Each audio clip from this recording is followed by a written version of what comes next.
Hi hello सर्वांना. तर चला, आज तुम्हाला व्हिडिओमध्ये दिसतच असेल की मी काय तोडत आहे. तर मी इकडे आंबाड्याची मस्त फ्रेश भाजी तोडून आणत आहे आणि आता हिची आपण रेसिपी बघूया. ज्यांच्या तोंडाला चव नाही आहे किंवा कोणीतरी प्रेग्नंट आहे, त्यांना मस्त असं काय म्हणतात आंबट आणि तिखट खायची इच्छा होते, तर तुम्ही ही रेसिपी नक्की ट्राय करा. चला, इकडे मी भाजी स्वच्छ धुवून घेतली आणि तिला आता थोडंसं उकडत टाकूया.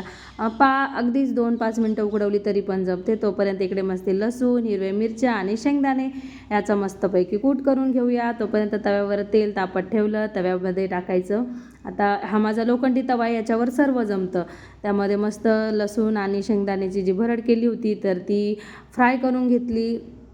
त्याच्यामध्ये टाकायचं आहे मस्त चवीनुसार मीठ टाकल्यानंतर त्याच्यामध्ये टाकणार आहोत आपण उकडून घेतलेली आहे ती भाजी.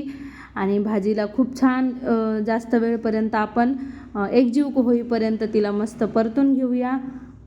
आणि तुम्ही ना ही भाजी नक्की ट्राय करून बघा. बाजरीच्या भाकरीसोबत, चपातीसोबत अप्रतिम लागते. तर चला, मग झाली आपली रेसिपी. तर आहे, बाय.